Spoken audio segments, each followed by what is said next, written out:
Hello. Okay. Good afternoon, ladies and gentlemen. Thank you for coming to this year's High School Drama Club production, night of January 16th. Can I have some lights, guys?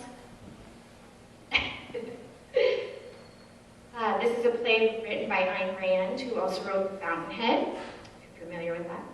My name is Jennifer Armstrong. I'm my first year as high school drama advisor, but I have lots of experience from working at Centerville School, and I helped with the play last year. I'm extremely passionate about the arts and believe they are a vital part of a student's education. My goal this year was to empower the students to be vocal about how the play should look, feel, and flow, and they did not disappoint. I'm honored to be part of this production, and that these students trusted me enough to go on this crazy adventure. I can safely say it's been a fun experience, but stressful at times. It's amazing to see how dedicated all the actors are and how they've made the characters their own, especially with only having 8 weeks to prepare. And while the play doesn't have nearly as much stunt work as last year's, it has much more memorization, which provides a different challenge for the students. On top of that, many of our members have other engagements such as sports, jazz band, FFA, NHS, church, work, and driver's ed that we've worked around. Everyone here tonight has stayed committed to the show and done their part, and they're all very excited to perform it for you. We have 7 seniors to honor here tonight, and you will notice the portraits on the back wall of our set are of them. This will be their final play at GHS, and it is wonderful to see how motivated and passionate they all are about the drama club. Our show takes place in 1940s New York. It is a courtroom drama covering the trial of millionaire entrepreneur Bjorn Faulkner's death. The purpose of this trial is to determine whether Karen Andre, Faulkner's secretary/mistress, is guilty of his murder or if Faulkner committed suicide. One of the fun things about this play is the audience participation. Some of you have been chosen to act as jurors, and you will sit in the jury box for the duration of the show. You will also pronounce your verdict, and that will change the ending of our play accordingly. As you may have seen in the advertising for the production, there are some adult themes, so we want to give you a warning about that. Also, during our intermission, the first intermission is our longest one, so that's time to stretch and use the bathroom if you need to. The next couple ones are much shorter, so if you guys could stay seated, that would be great. I want to thank you for your support of the Drama Club, and we hope you enjoyed the show.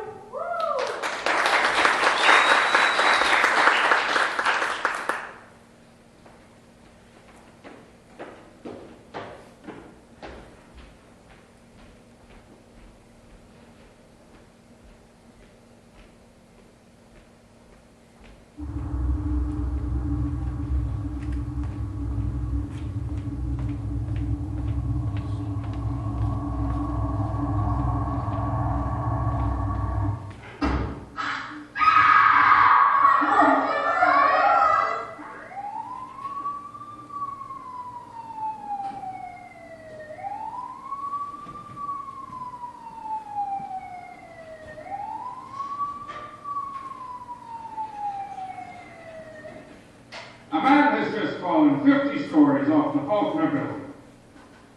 It's Faulkner himself. Was it suicide or was it murder?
Today begins the trial on Bjorn Faulkner's death to determine whether Karen Andre is guilty of his murder.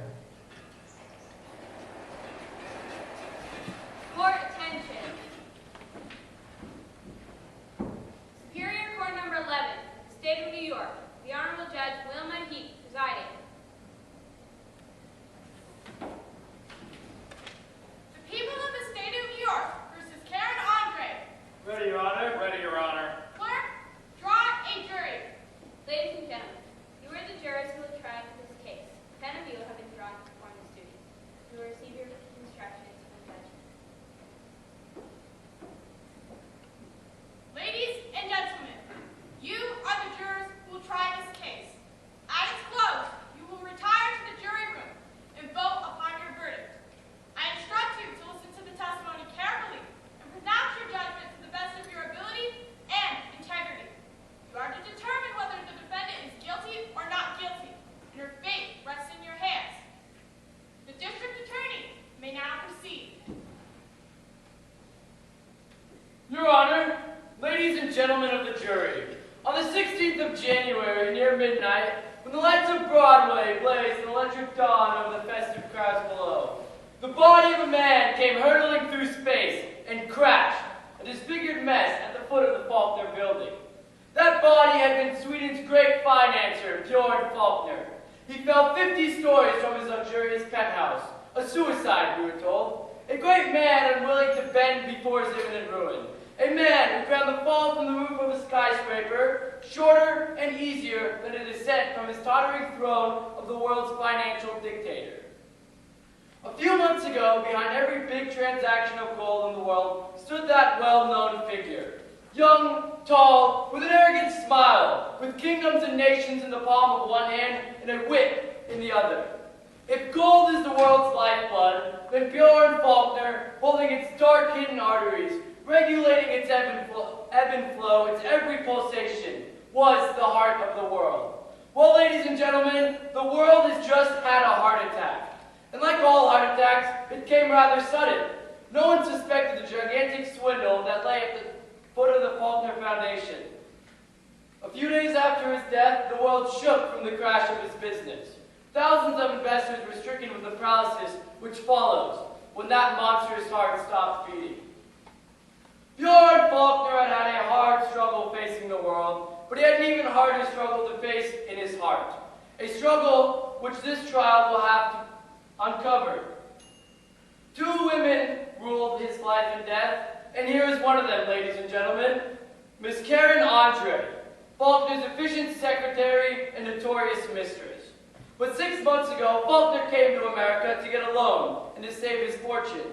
But fate sent him a means to save his own heart, in the person of the lovely woman who is now his widow, Nancy Lee Faulkner, only daughter of John Graham Whitfield, our great philanthropist.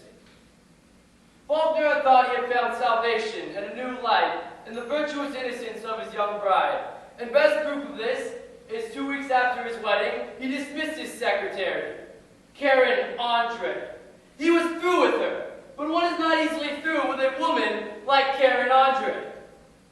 We can only imagine what hatred and revenge smoldered in her heart, and they leapt into flames on the night of January 16th. Bjorn Faulkner did not kill himself. He was murdered by the very delicate and capable hands which you see before you.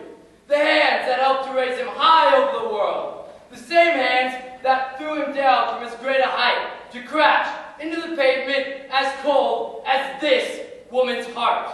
That, ladies and gentlemen, is what we are going to prove. Our first witness will be Dr. Kirkland. Dr. Kirkland.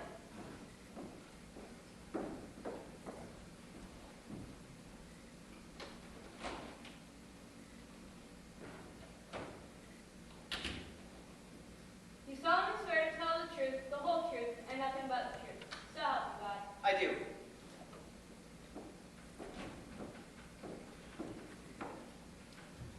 Kindly state your name.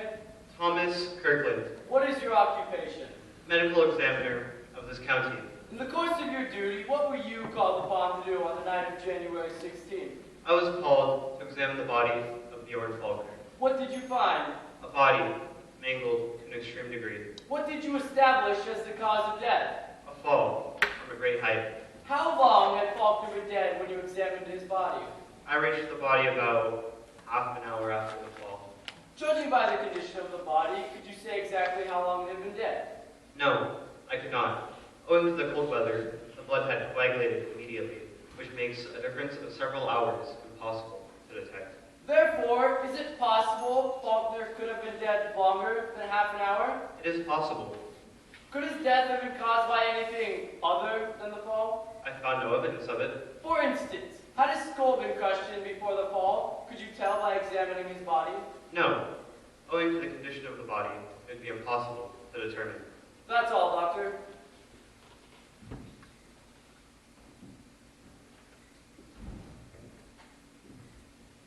Did you find any trace of any such earlier wounds during your examination of the body? No.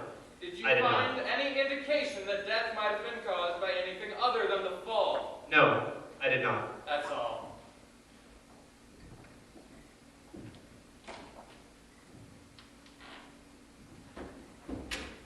John Hutchins. John Hutchins.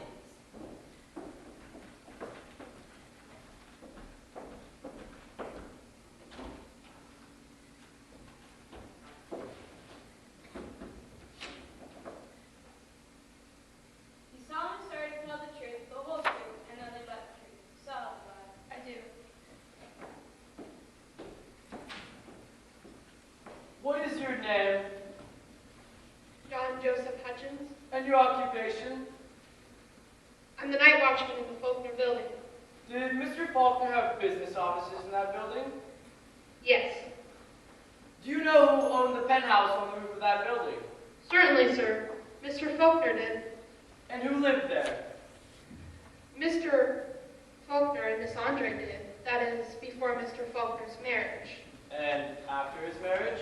After the marriage, Miss Andre lived there alone. Have you ever seen Mr. Faulkner calling on Miss Andre after his marriage?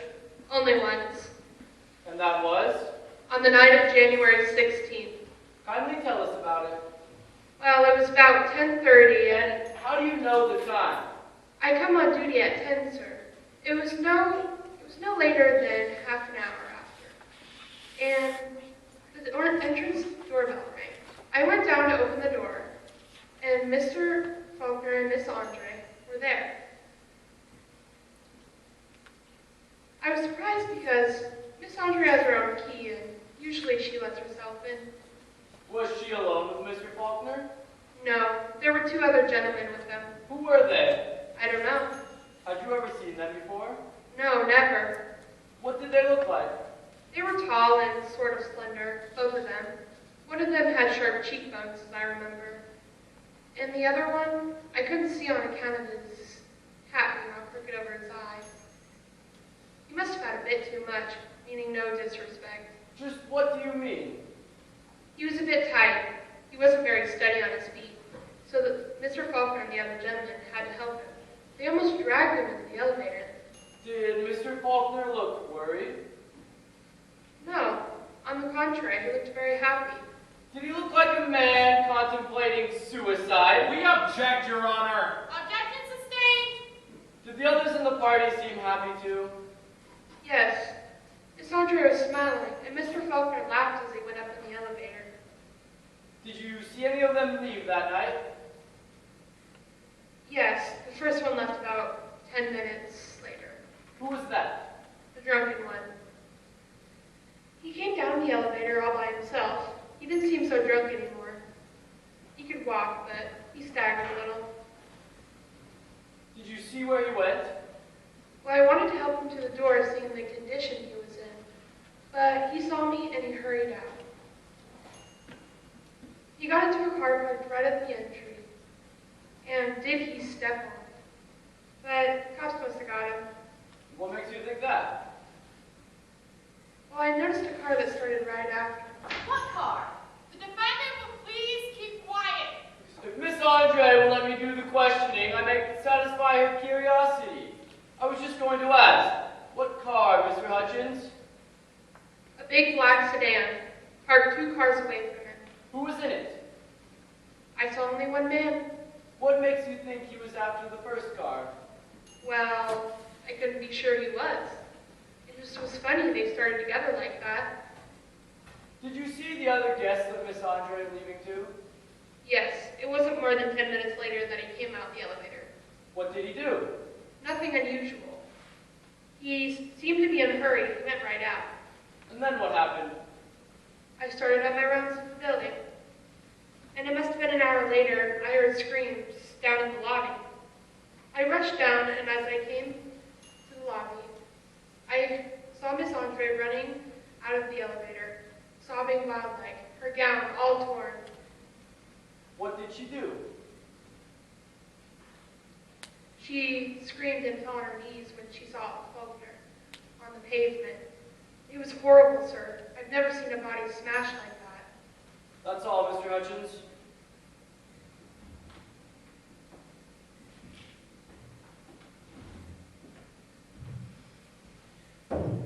You said that you had never seen Mr. Faulkner calling on Miss Andre after his marriage, with the exception of that night. Now tell me, do you always see every visitor who comes into the building at night? No, sir. I'm not in the lobby all the time. I have my rounds to make. If a guest has a key, he can come right in, and I wouldn't see him at all. In other words, Miss Andre might have had any number of visitors, Mr. Faulkner included, whom you never saw come in? Yes, sir. Quite right. That is all.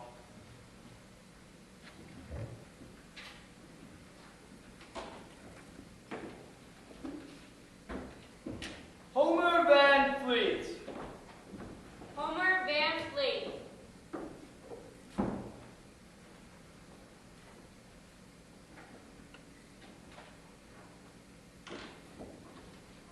The someone swear to tell the truth, the whole truth, and nothing but the truth. So help God. I do.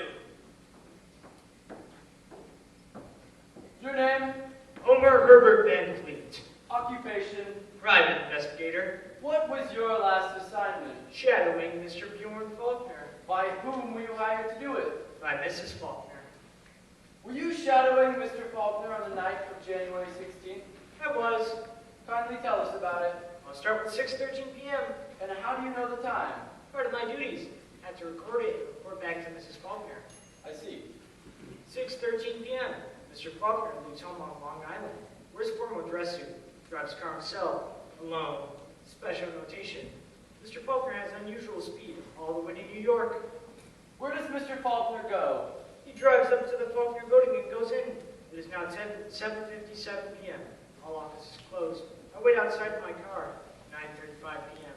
Miss Andre is wearing a dress of unusual proportions, a corsage of orchids. They drive away. Where do they go? No one is perfect in this world. What do you mean? I mean, I lost track of them due to Mr. Faulkner's speed and to an accident. What did you do when you lost track of them?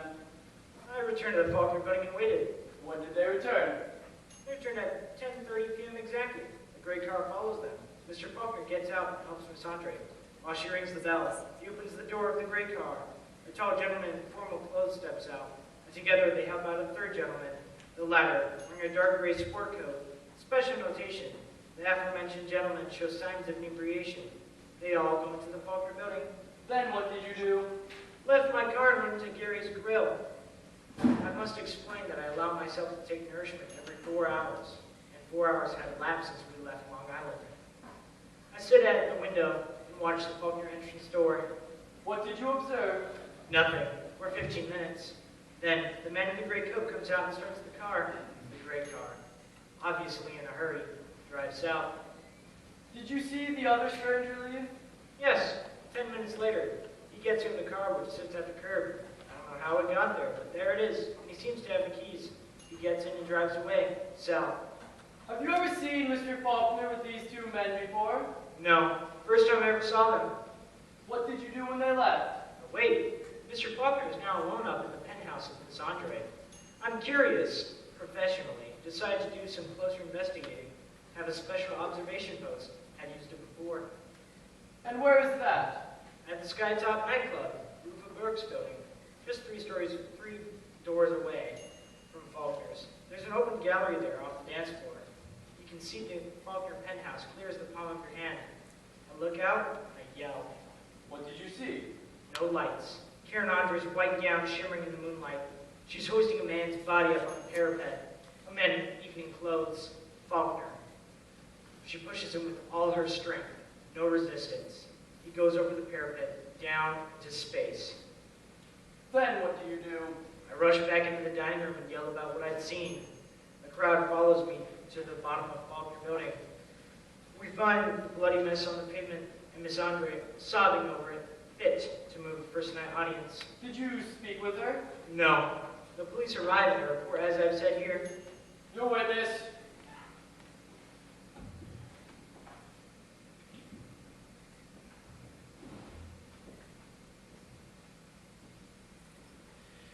Can you kindly tell us, Mr. Van Fleet, when you started in the employ of Mrs. Faulkner? October 13th last. And can you tell us the date of Mr. and Mrs. Faulkner's wedding?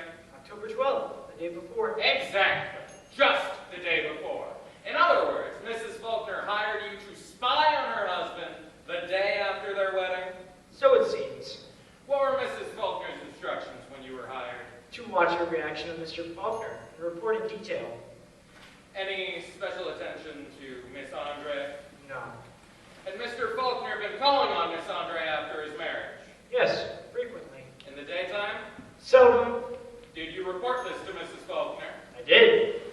And what were her reactions to this report? Mrs. Faulkner is a lady, and as such, she has no reactions. Did she seem worried? I don't believe so. Mr. Faulkner was the most devoted of husbands. Just how do you know that? Those were Mrs. Faulkner's own words. Now, Mr. Van Fleet, can you tell us exactly what time you started for the Skytop nightclub on the evening of January 16th? At 11:32 exactly. And how long a walk is it from the Faulkner building to the Skytop? 3 minutes. And what time was it when you came out to the balcony? 11:57. So it took you exactly 25 minutes to reach the balcony. What were you doing the rest of the time? Of course they have a dance floor at the Skytop, and other things. Did you take advantage of the other things? Well, I just had a couple of drinks if I understand the drift of your curiosity. It doesn't mean you can say that I was intoxicated. I have said nothing of the kind, as yet. Now, you said that you saw Miss Andre pushing Mr. Faulkner off the road, and it was in the darkness, a little distance away, and you were, well, shall we say you just had a few drinks? The drinks had nothing to do with it. Are you quite certain she was pushing him? Isn't it possible she was struggling with him? Well, it's a funny way of struggling. If I were struggling with a man, I wouldn't be hoisting him up by me. Mr. Van Fleet, what were Mrs. Faulkner's instructions to you when you came here to testify? I received no instructions of any kind. I may inform you that Mrs. Faulkner is not here to instruct me, were she inclined to do so. She has been taken to California by her father to rest her shattered nerves. Mr. Van Fleet, do you think that Mr. Faulkner's suicide is very flattering to Mrs. Faulkner? We object! Objection sustained. Mr. Van Fleet, do you know how much a witness to Mr. Faulkner's murder would be worth to Mrs. Faulkner? We object, Your Honor! Objection sustained. I should like to remind Mr. Stevens that he may be sued for making insinuations such as these. I made no insinuation, Mr. Van Fleet. I merely asked a question in a general way. Well, I would like to inform you, in a general way, that perjury is not a part of private investigators' duties. No special notations to the rule? None. That is all. Not quite. I want you to ask him 2 more questions, Stevens. Certainly, Miss Andre. What are the questions? What kind of a car do you drive, Mr. Van Fleet? A brown Buick, 2-door sedan. Last year's model, old but serviceable. Did you notice any car following the gentleman in the gray coat as he drove away, Mr. Van Fleet? I don't recall. The traffic was quite heavy at the time. That is all, Mr. Van Fleet.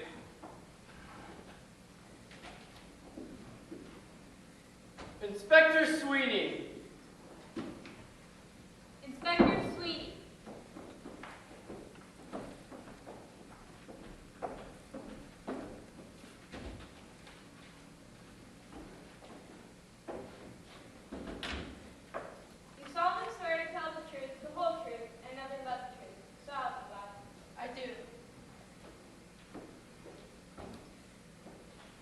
name? Elmer Sweeney, Occupation? Inspector of Police. On the night of January 16th, were you called upon to investigate Bjorn Faulkner's death?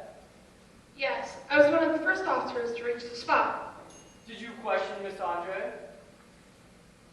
No, before I could do anything, that Sir Van Fleet rushed up to me and yelled that he had seen Karen Andre throw Faulkner off the roof. How did Miss Andre react to this? She was stunned. She stood there, her eyes wide, fit to burst. And cross my heart, sir? She started laughing. I thought she went crazy. What did you do? I ordered her held for questioning, and we took her up with us to the penthouse. What a joy. Did you find anything unusual? Unusual, yes. The bedroom. Ah, and what did you find in the bedroom? Nightgowns, sir. Lace nightgowns. Just about made of thin air. And a crystal bathtub in the bathroom. And I turned the water on, and it was perfumed. You misunderstood my question, Inspector. I wasn't referring to the aesthetic value of the penthouse. I was wondering if you found anything pertaining to Mr. Faulkner's death. Yes, the living room. And what was that? A letter, lying in plain sight. It was sealed and addressed to whomsoever finds it first. Is this the letter? Yes. Will you kindly read it to the jury? If any future historian wants to record my last advice to humanity, I'll say that I found only two enjoyable things on this earth whose every door was open to me. My whip over the world and Karen Andre. To those who can use it, the advice is worth what it has cost mankind. Bjorn Faulkner. Submitted as evidence.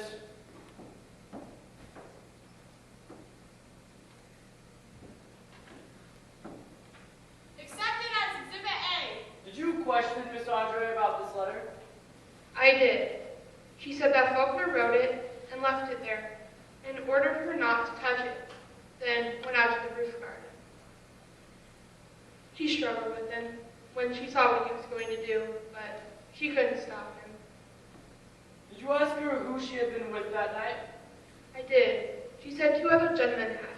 She had never seen them before, and they were friends of Mr. Faulkner. He picked them up in a nightclub that evening and brought them along. Their names were Jerry White and Dick Saunders. Did you try to find any gentlemen among Faulkner's acquaintances with these names? I did. We found that no one had ever heard of them. And Miss Andre told you, as she did at the inquest, that she had never seen these two men before. Yes. Was she very emphatic about that? Yes, sir. Very. That is all, Inspector.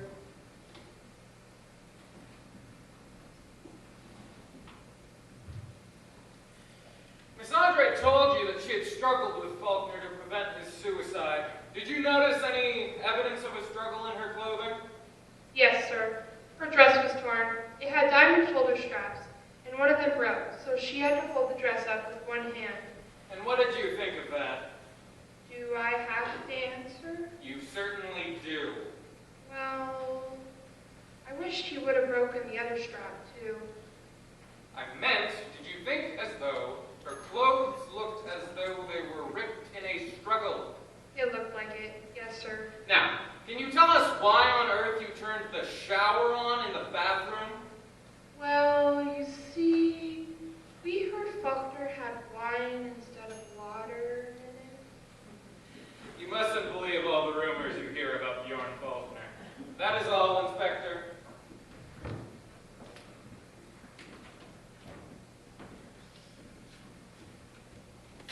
Magda Svensson. Magda Svensson.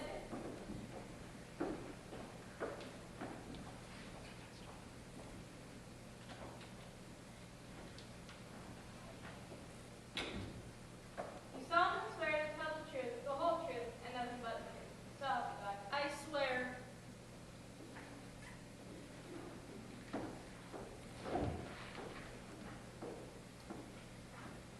What is your name? You know it. You just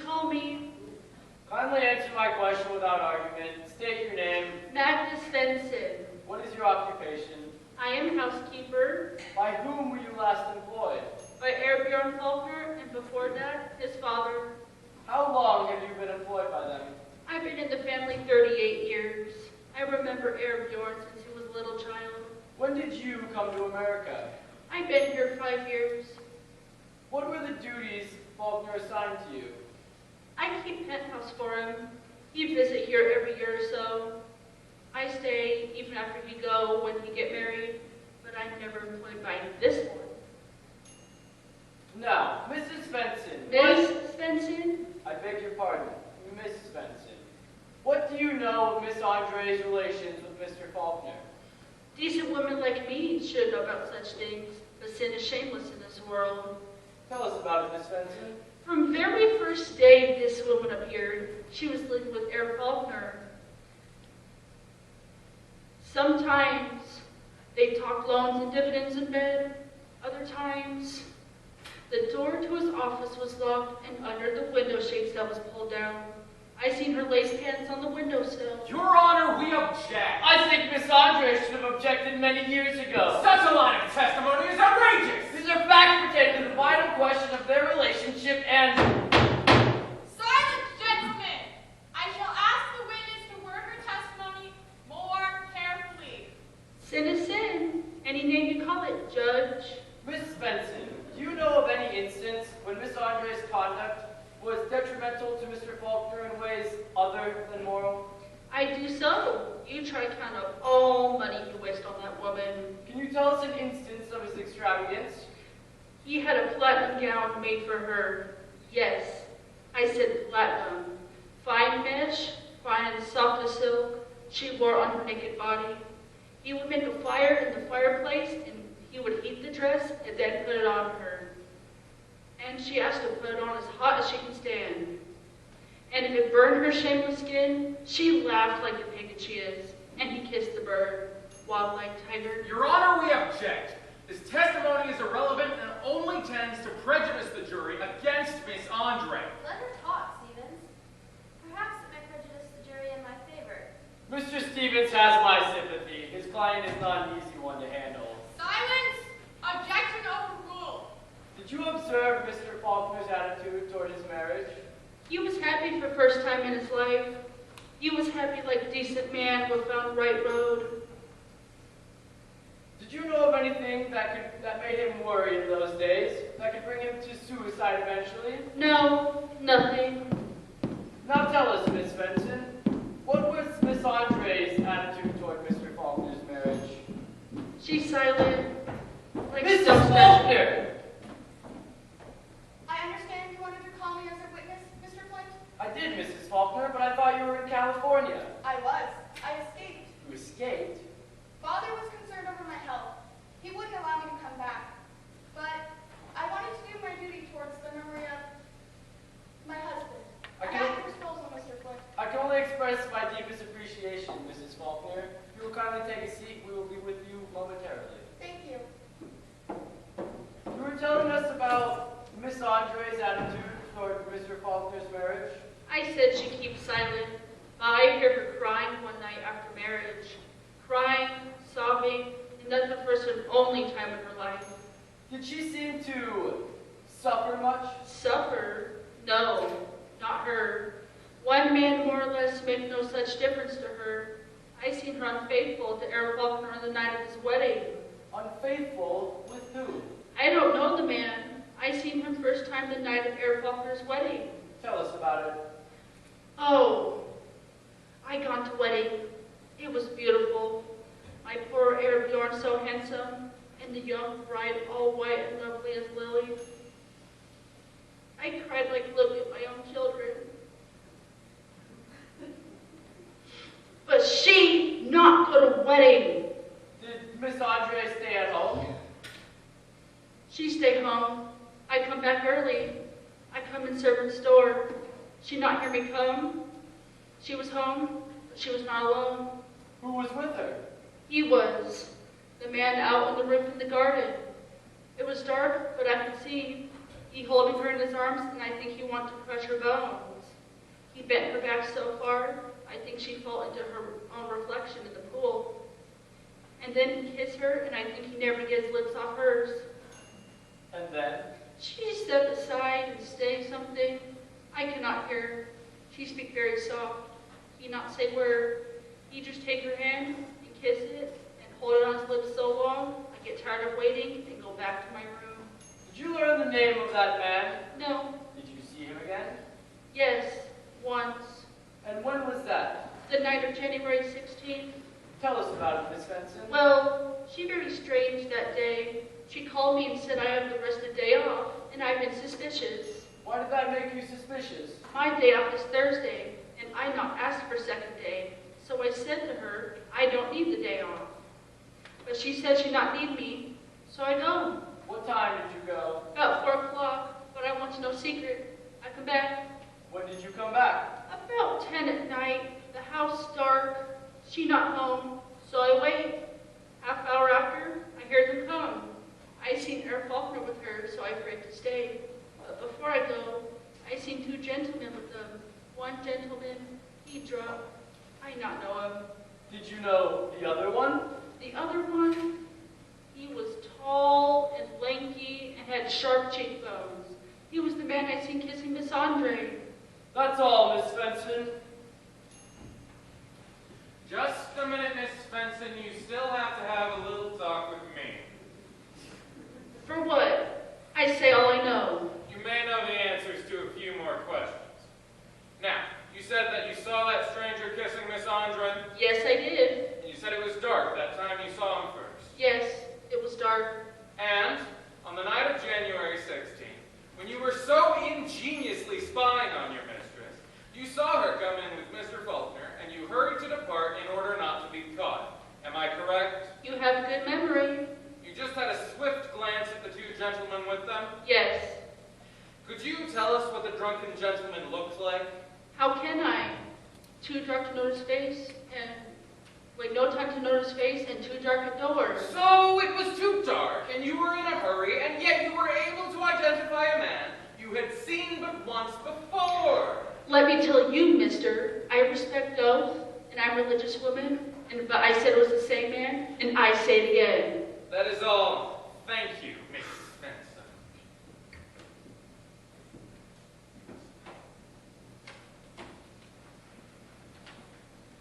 Mrs. Faulkner.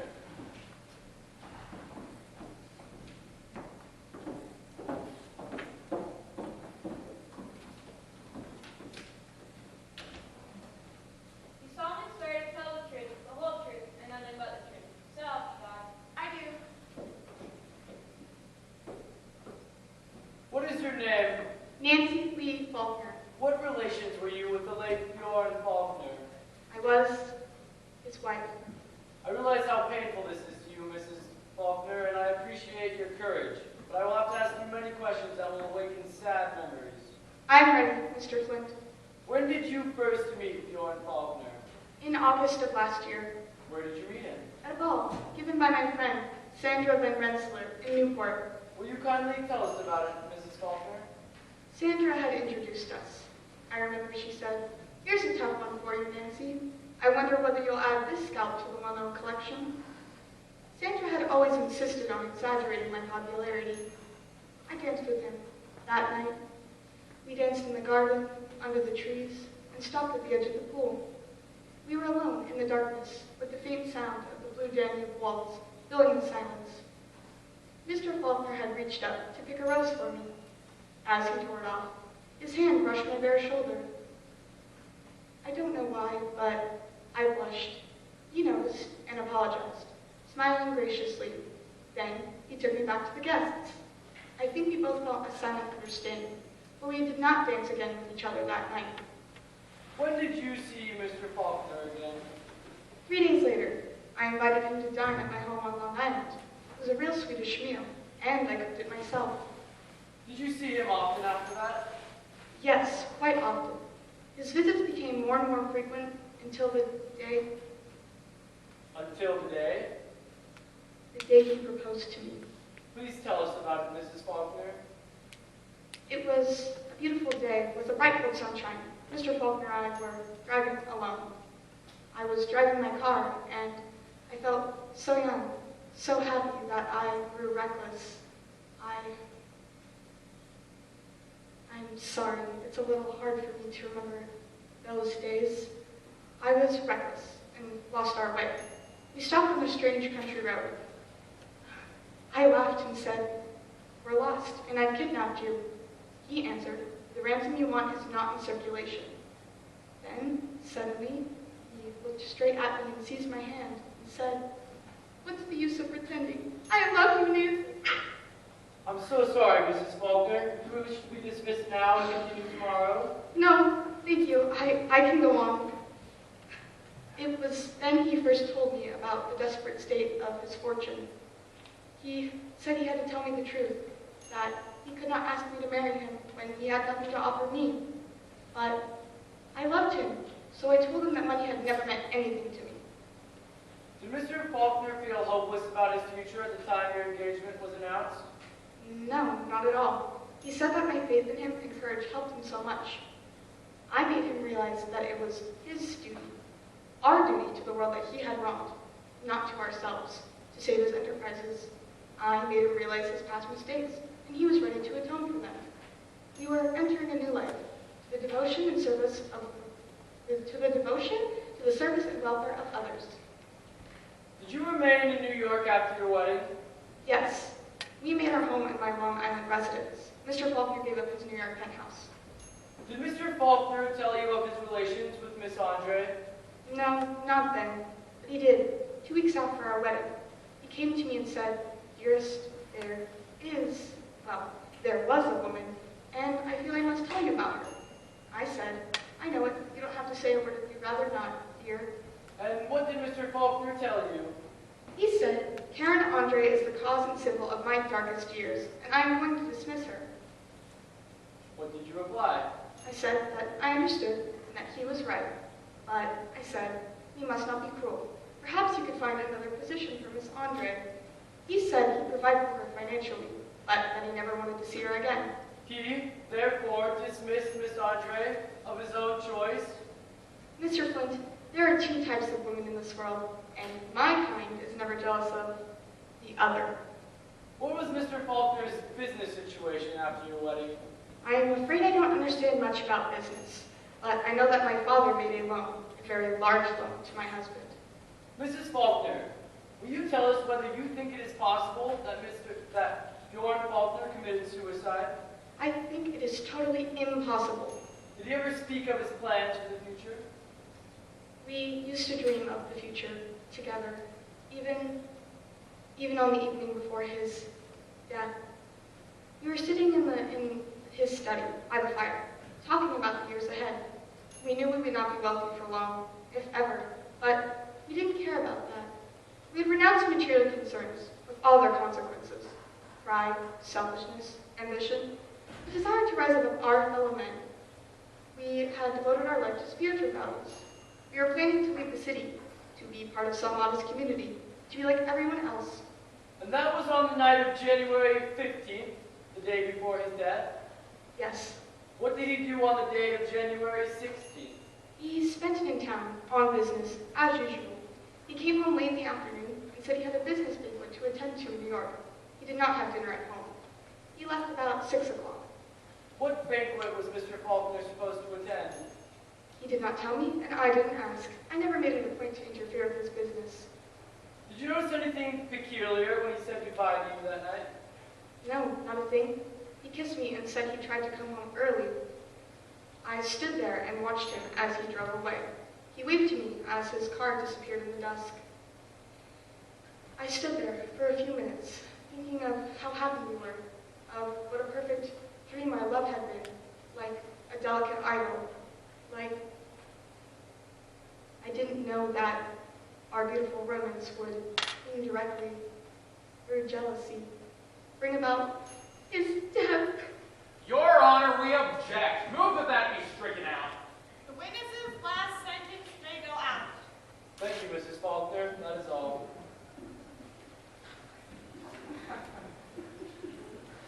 Will you be able to answer a few questions for me now, Mrs. Faulkner? As many as you wish, Mr. Stevens. You said that your romance was like a perfect dream, didn't you? Yes. A sacred troth that regenerated a soul? Yes. A beautiful, uplifting relationship based on mutual trust? Yes. Then why did you hire a detective to spy on your husband? I